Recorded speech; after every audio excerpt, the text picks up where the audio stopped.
কোৰ্টৰ ৰিকমেণ্ডেশ্যনে হয় যে কোনোবাই যদি গৰু মাংস থৈ আহে আপোনালোকে গাহৰি মাংস থৈ আহে বৰাবৰ হৈ যাব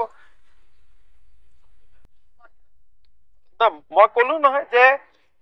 মন্দিৰত হিন্দুৱে বাৰু মূৰটো থলে বডিটো ক'ত ৰাখিব যদি আমি কাটি মাংস থব লাগে আমি গাহৰি মাংস থম আমি গৰুৰ মাংস কিয় তলে মই কি জবাব দিওঁ আপোনালোকৰ ক'ৰবাত অলপ অলপ চিম্পিটি হৈ থাকে কাৰণে আপোনালোকে সুধিব নোৱাৰে আচ্ছা মাথাটো বাৰু থলে মছজিদত বডিটো ক'ত থব হিন্দুৱে হয়নে আৰু RSSৰ ইয়াত কোনোবা মানুহ অহা ক'লে যে 50 জন মানুহ আহিছে সবক এৰেষ্ট কৰি দিয়ক কিন্তু বাংলাদেশৰ পৰা অহাখিনি কি হ'ব সেইটো কওক আমি গৰুৰ মাংস কিয় থম আপোনালোকে কওকচোন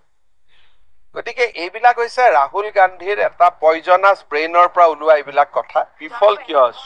শুট এণ্ড চাইট দিলেহে মানুহে গম পাব গৃহ বিভাগ আছে বুলি যাকে লক্ষ্য কৰিব আছে তাকে লক্ষ্য কৰিব লাগিব কাৰণ বিশেষ সম্প্ৰদায়ৰ বেয়া মানুহবিলাকেইতো গৰুৰ মাংস ৰাখে আৰু বিশেষ সম্প্ৰদায়টোৱেও সেই বেয়া মানুহখিনিক বেয়া পায় এনেকুৱা নহয় যে বিশেষ সম্প্ৰদায়টোৱে বেয়া মানুহখিনিক ভাল পায় বিশেষ সম্প্ৰদায়টোৱে মোক ধুবুৰীত কৈছে যে ইহঁতক গুলিয়াই মাৰি দিয়ক যিখিনি এইবিলাক বেয়া কাম কৰে বিজেপি RSS বা হিন্দু মানুহে গৰু এটা কাটিলে মূৰটো বাৰু মছজিদত থৈ বাকী মাংসখিনি ক'ত পেলাব তাৰমানে আমি সেইটো খাম নেকি তাৰমানে ইনডাইৰেক্টলি ৰাহুল গান্ধীয়ে কি কৈছে যে হিন্দুৱে মূৰটো মছজিদত থয় আৰু মাংসখিনি খাই পেলায় সেনেকুৱাইতো হ'ব লাগিব কথাটো গতিকে ৰাহুল গান্ধী আৰু কংগ্ৰেছক হিন্দু মানুহে যে ঘিণ কৰে এইবিলাক কাৰণে ঘিণ কৰে আৰু মই ৰাহুল গান্ধীক ক'ব খোজো যদি থবই লাগে কেতিয়াবা হিন্দুৱে গাহৰি থব